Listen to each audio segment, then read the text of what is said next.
All right, in this video, we're going to go over supplier negotiations. I have put together the ultimate guide here on how to negotiate with your supplier and get better deals, whether it's your first order or your 10th order. This guide will help you to have better negotiations in general. So the first thing I want to say before we get into this is keep in mind that negotiating with anyone is pretty much having a conversation with them. Negotiating is much more about knowing what you want and what the other party wants and being able to find a fair middle ground for that gets you what you want on acceptable terms. So I see a lot of people that get intimidated at this negotiation stage. They think that the word negotiation, they must be so prepared in FBI hostage negotiation style. They must be fully prepared and professional to have a negotiation. A negotiation is literally just a conversation back and forth. So keep in mind that you're not going to feel 100% ready for this, but you do need to take that step forward.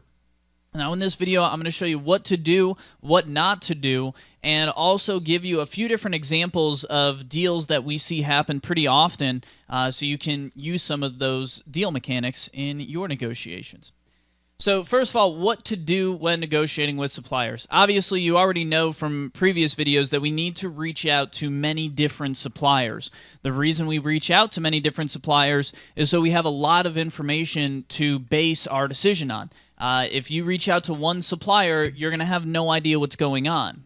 If I reach out to 15 different suppliers, I'm going to have a really good idea of what the acceptable range of price and quality is, and just be able to choose the best supplier out of those 15 rather than the first one I find. So reach out to many different suppliers. That's how we're going to develop this gut instinct, right? This is how we're going to know what is acceptable and what is not when we're negotiating with suppliers.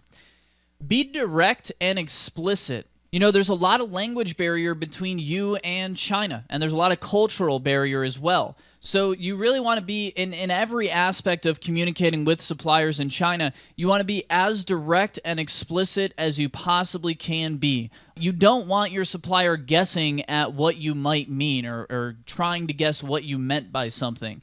Things need to be made extremely clear, and you can't really leave any room for interpretation. The more pictures you can use, the more drawings you can use, the more visualization you can use, the better.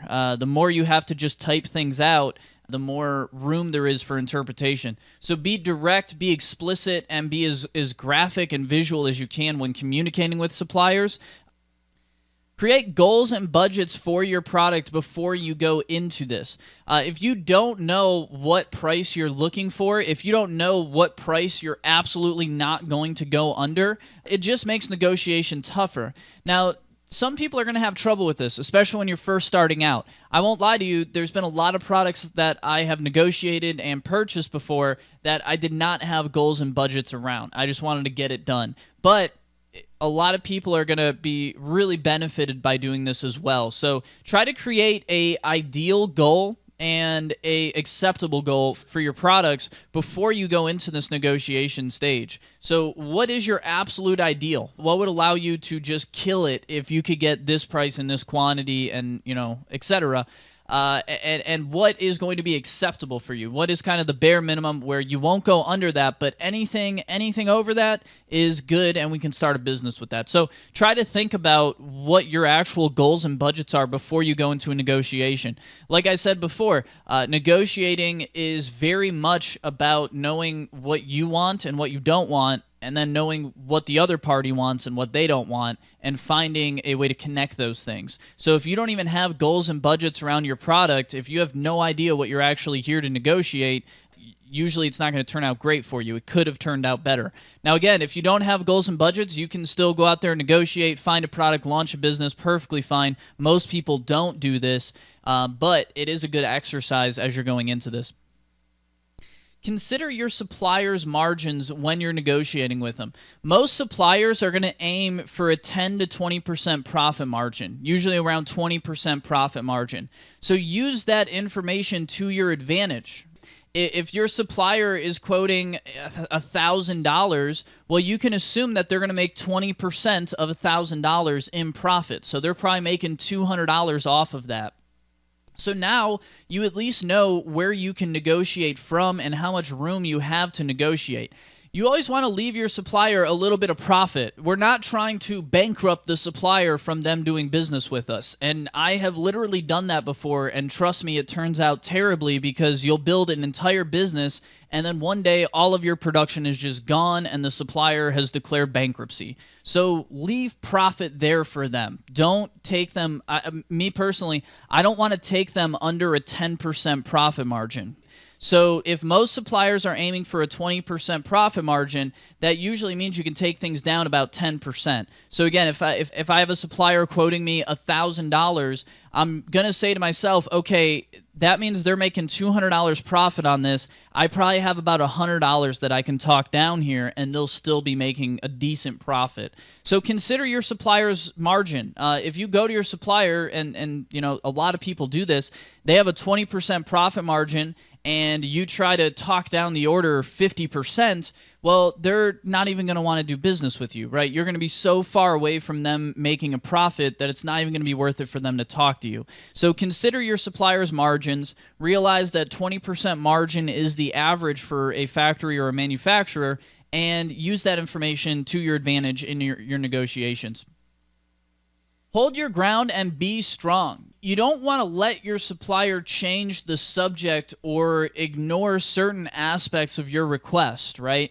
So in your conversations, if your supplier is just trying to get off a certain point, don't be afraid and don't feel like you're offending someone to go back to that original point and say, hey, I don't think that we've covered this point fully. Let's talk about this again. You have to be strong in negotiations, and the Chinese culture is very good naturally at negotiating.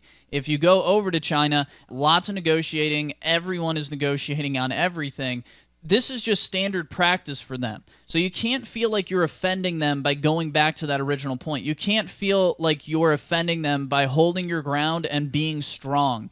And it doesn't need to be this ego battle. It doesn't need to be, no, I made this decision and we're doing this. Negotiating really comes back to what does your business need, what does it not need, and what does the other party need and not need. So you have to know what you want to be strong on. You have to know what to hold your ground on and what not to. Know what you need to make this a profitable deal, and then continuously steer back to those goals until they're met and satisfied. Listen more than you speak when you're talking to your supplier. A lot of people, when they're talking with their supplier, they will just start talking and talking and talking because they're nervous and because they don't really know what they're doing, right? Well, you want to be silent in a negotiation. You want to listen more than you speak. Say what you need to say and not much more, right? You really want to bite your tongue a little bit in negotiations. It's better to be listening than talking. Whoever's speaking in a negotiation is typically going to reveal more of their hand and more information than they want to. So talking less, not only does that get you more information to have a better outcome from your negotiation, but it also puts pressure on your supplier to come back to you. I can't tell you how many times I've been in a negotiation, a supplier comes to me with a price, and you just don't say anything, and then all of a sudden 5 minutes later they're like, hey, I can do a better price, right? That's very common. So use silence to extract information and put pressure on the other party to show their hand, to crack and talk first. Shop around and compare offers from different suppliers. Now, we already covered this a little bit with reaching out to many different suppliers to understand what a good range is, but you also want to shop around in general, right? Especially as you're getting more and more developed. If I'm selling 5,000 units of a product, all of a sudden it makes sense for me to go find, and maybe not find a different supplier, but get quotes from different suppliers just to check and make sure that I'm still doing the best thing for my business working with this supplier. So shop around, and if you're really trying to save some money, you can shop around and test different suppliers too. That's not going to be as useful when you're just starting out. When you're just starting out, let's just get one supplier and start the business with them, right? But once you're selling 5,000, 10,000 units a month, all of a sudden it makes sense to test a few different suppliers just to see what's out there and maybe have a backup supplier in case your main supplier goes offline for some reason. a lot of these negotiation tips aren't even applicable to the very first negotiation, but these are things you guys need to know for the future of your business and how to negotiate future orders as well. And again, future orders, you might want to shop around again and go compare quotes from different suppliers, go compare offers from different suppliers. And once you have a second source for your products, once you have a second supplier, you have some additional negotiating leverage and a little bit less supplier risk. So this is only going to make sense when you're selling larger volumes, but this can be a smart thing to do on those orders with larger volume. Show some praise and rub some ego. In negotiations, a lot of people put on this mean businessman type of face.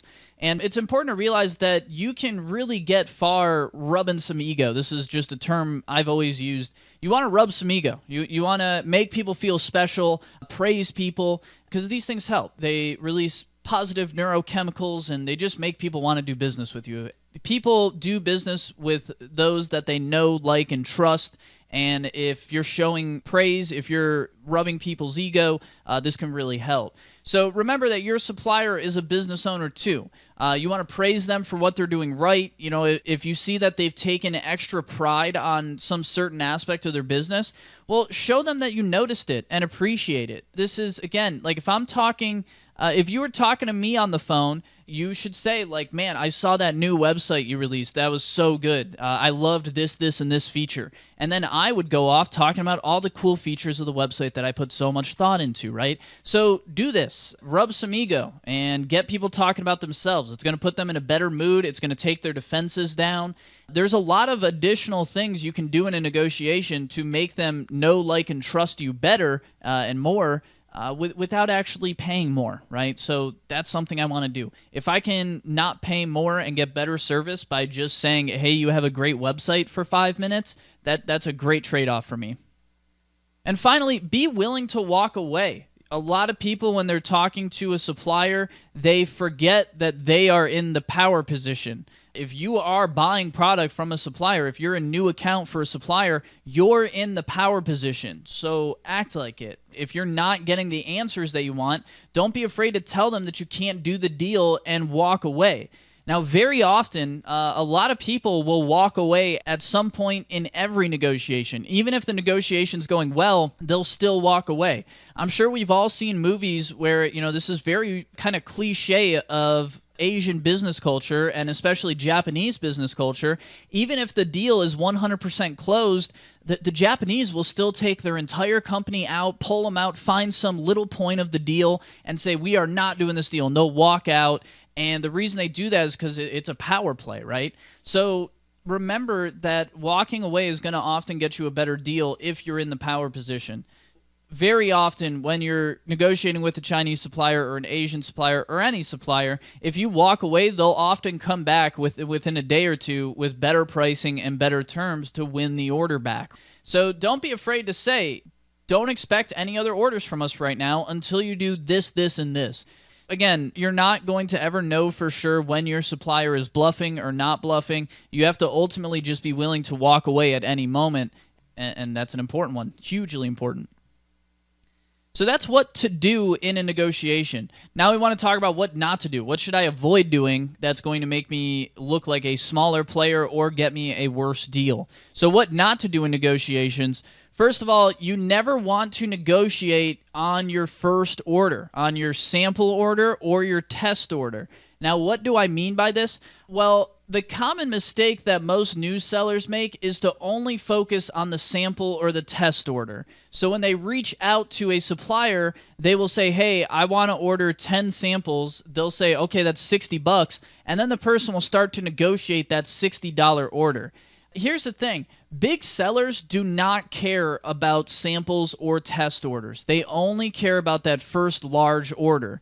So when a big seller goes to talk to a supplier, they're going to negotiate the first order, that first large order, with the expectation and assumption that there's going to be a sample and test order before that big order. But we're never going to negotiate the sample or the test order. We're only going to negotiate the first bulk order, And once we shake hands on that, we're going to say, all right, well, let's make it happen. I got to get a sample order and a test order, and then we can actually do that big order we just talked about. So again, negotiate your first large order and let the supplier know that there's going to be a sample and a test order before that larger order is placed. This is really critical, guys. If you go to a supplier and you try to negotiate your $60 sample order, they're going to laugh you out of the building because they know that you don't know what you're doing. You got to negotiate your first large order, and this is all in the negotiation templates that I'm going to give you guys. So this is all kind of done for you.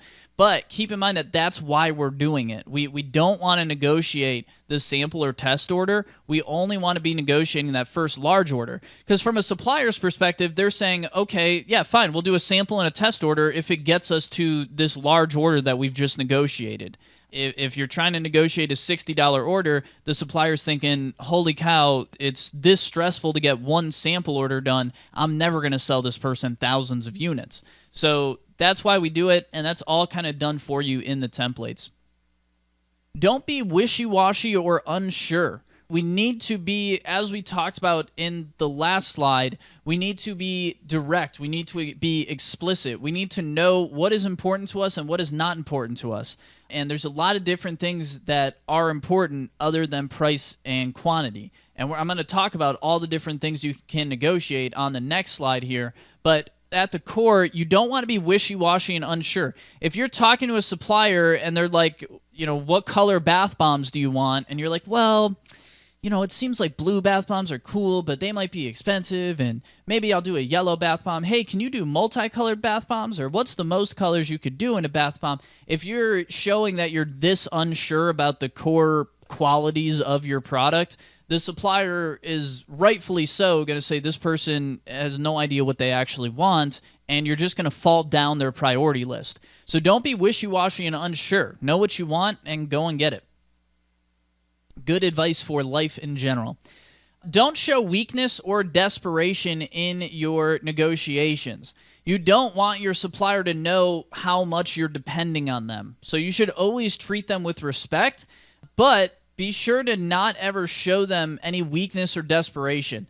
You don't want to go to your supplier and say, my God, I need to order 1,000 units today or my whole company's going to go under. Because a lot of suppliers aren't going to capitalize on something like that. But if you show weakness and desperation, there's certainly suppliers out there that will capitalize on that and take advantage of your weakness and desperation. So I don't want to be telling suppliers, at least, there is a point when I'll start to open up to suppliers a little bit more once we've done like hundreds of thousands of dollars together. But in general, when I'm first starting with the supplier, I don't want to show a lot of weakness or desperation. I don't want to go to them and say, oh my God, I need this inventory for Christmas. I need to order it now. I need it express.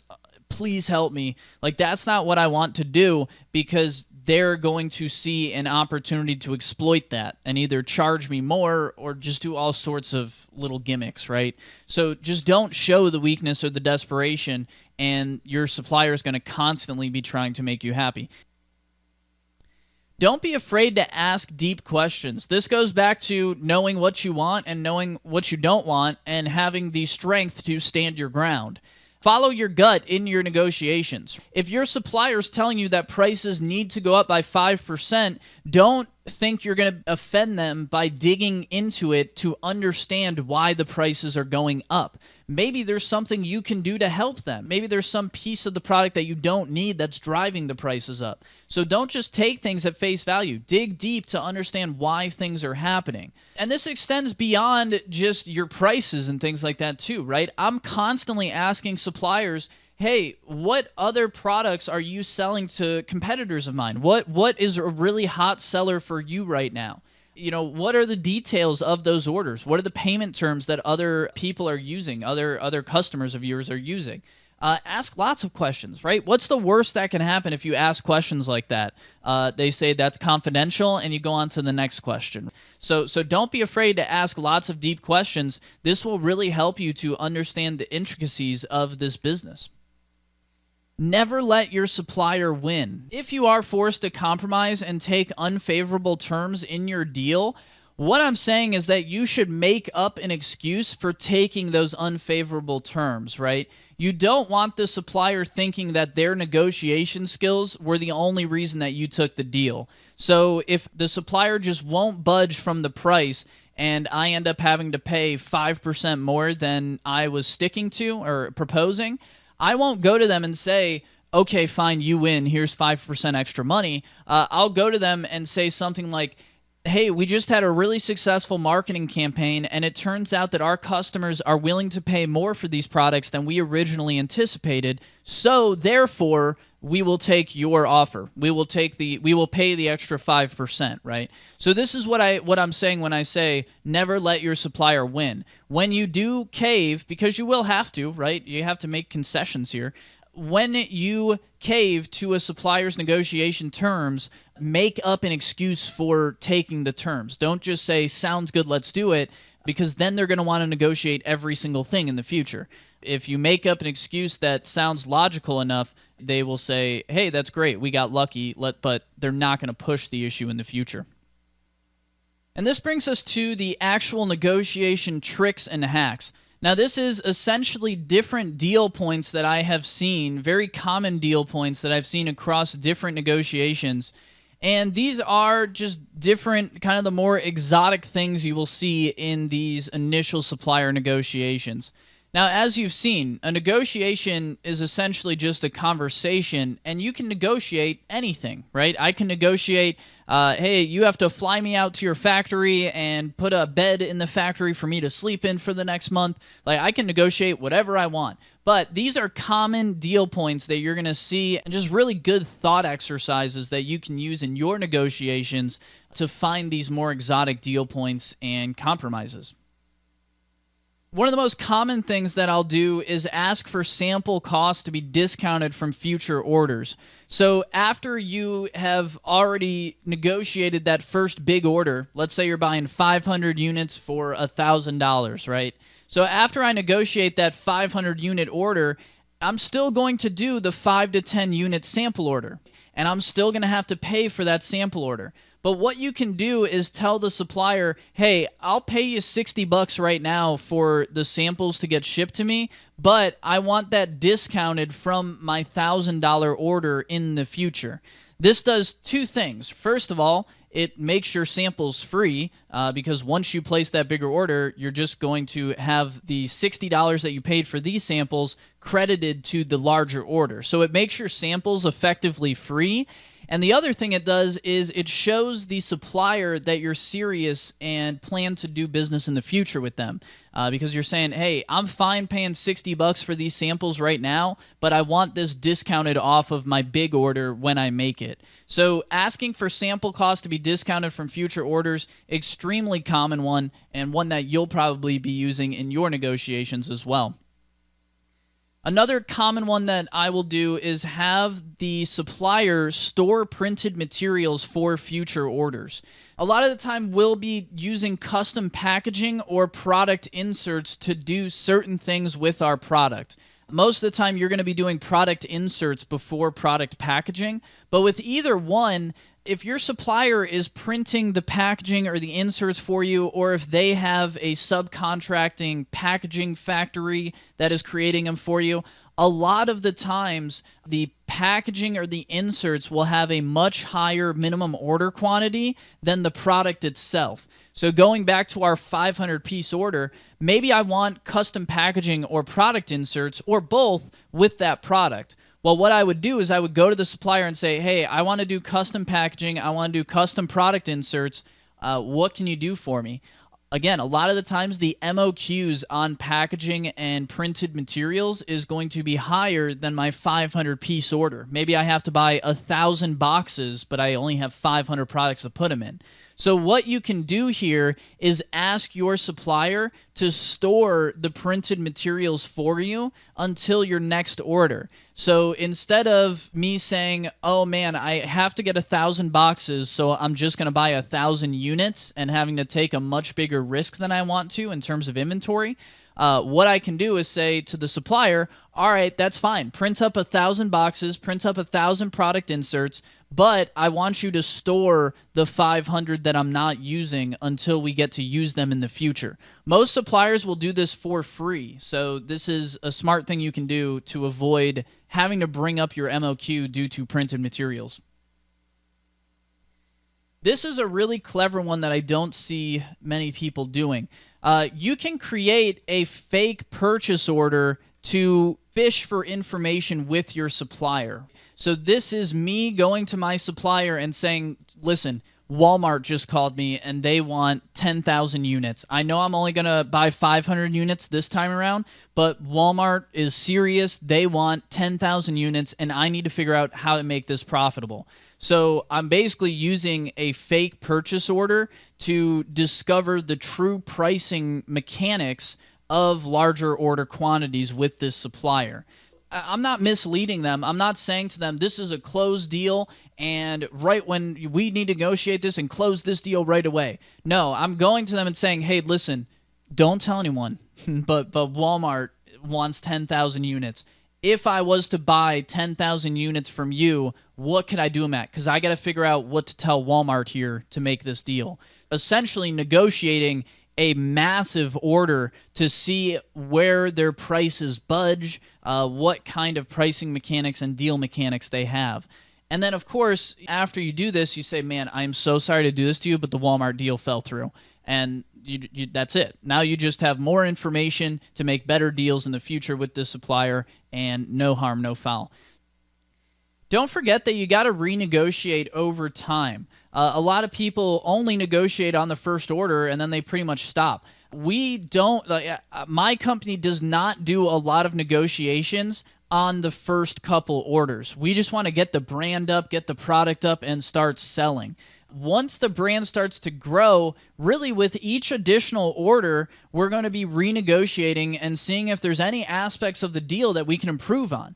Again, suppliers are typically going to try to make a little bit more money off of you over time. A lot of suppliers will take a smaller margin on the first couple orders just to get your business. So you do want to renegotiate over time and push back against the natural inclination of the supplier to increase margins on your account. Remember, there's many things you can negotiate on. Many things. One of the telltale signs to a supplier that they are dealing with a small company that should be on the bottom of their priority list is if they're only negotiating on price and quantity. To tell you the truth, guys, there are many things that are more important than price and quantity. But you only discover that after you have tons of sales and tons of customers, right? So I understand why price and quantity is the main factor that people worry about when they're first getting started, but it is important to understand that big sellers that are up and running are not really focused on price and quantity. They're much more, there's a lot of different deal points that you can talk about. So here are a few of those different things that you can negotiate on, and a lot of times these are even more valuable than the price and the quantity. Printed materials. You can say to your supplier, hey, I'll take that deal, but you have to print and insert all of our product inserts, right? So if I'm putting product inserts into a product that I'm selling on Amazon, I have to actually print out that product insert and place it into the product at some point in the supply chain. Whether that's the supplier doing it, my prep center doing it, me doing it, but one of those three, it has to happen somewhere in my supply chain, right? Well, I like to have my supplier print and insert my product inserts because it's much cheaper for them to do it than to do it over in the US. So this is something that is so much cheaper for them, right? It's disproportionately valuable for me because I can't do it as cheap as they can. So this is a great thing to negotiate on and throw into your deals.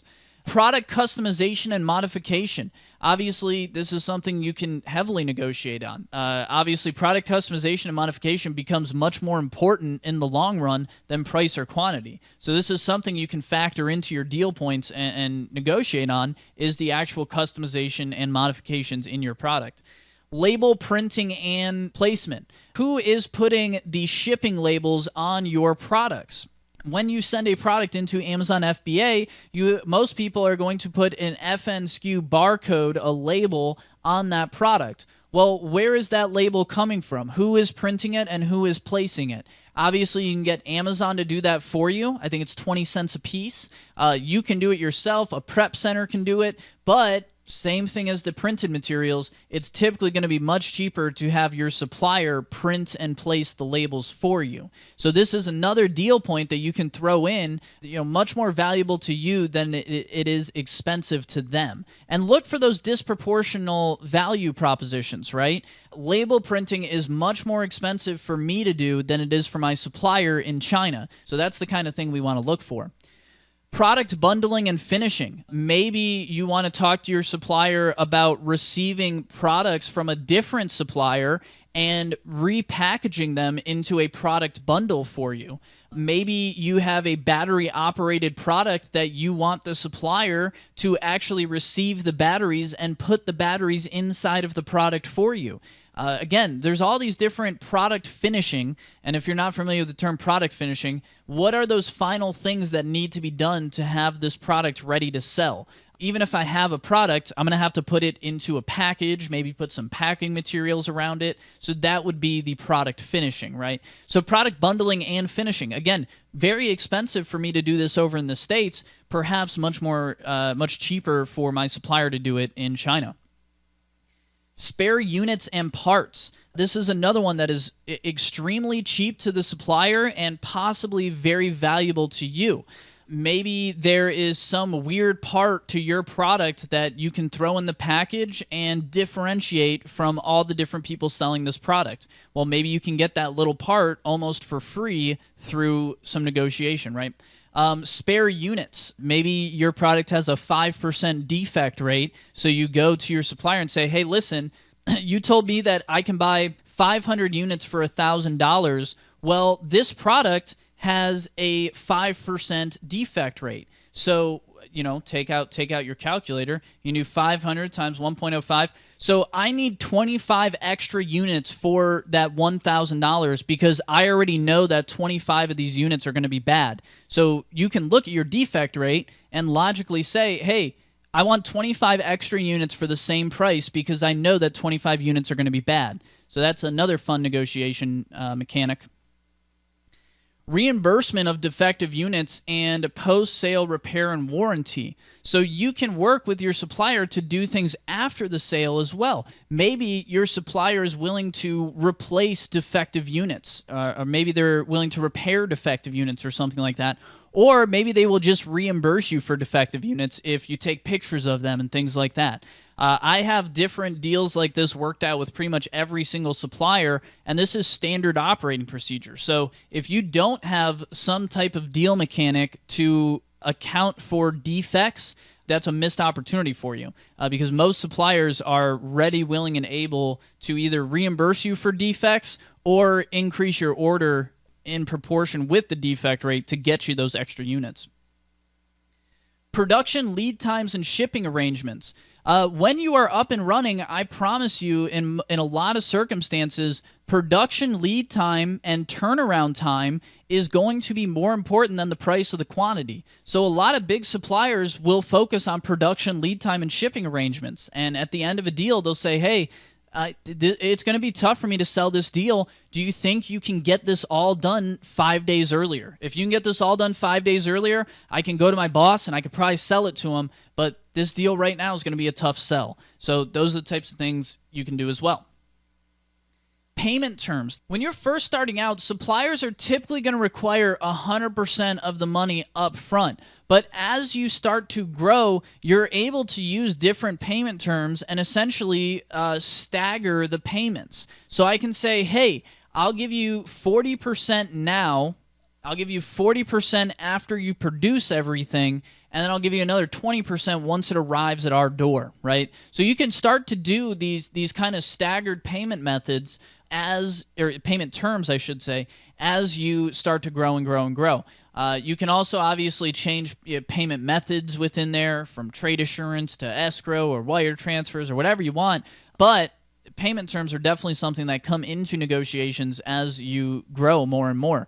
Again, think about what your supplier wants, okay? If you're currently paying with trade assurance, at a certain point, it's going to make sense to do wire transfers anyways. It's going to make sense to do unsecured payments to the supplier anyways. So at that point, you can go to them and say, hey, listen, I know you probably want to do a wire transfer TT because it costs less than trade assurance. We're willing to do that as long as you do this, this, and this, right? That's negotiation. And then finally, exclusivity agreements. This one is definitely something we won't be looking at until we're pretty large, at least $1 million a year in sales, where you're going to be looking at exclusivity agreements. But this is hugely valuable.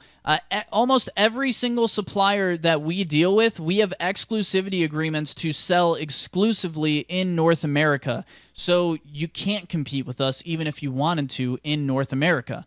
So exclusivity agreements can become critically important as your company grows and grows and grows. But of course, for a supplier to give you exclusivity over a territory or a marketplace, you obviously need to be a very important account to them. So that's going to be something that you're not looking at in your first few negotiations, but something to keep in mind as a deal point that can be negotiated in the future. So guys, that is my definitive guide to negotiations. Hopefully you have enjoyed it. The big thing now is to go forth and actually start using this. Keep in mind that there's no right way or wrong way to negotiate. It is truly just a one-on-one conversation with your suppliers. But now you know some of the different deal points that you can use, some of the different factors that really matter in deal making, and some of the things to do and not to do just to position yourself correctly. So hopefully this helps, guys. Jump into the next video.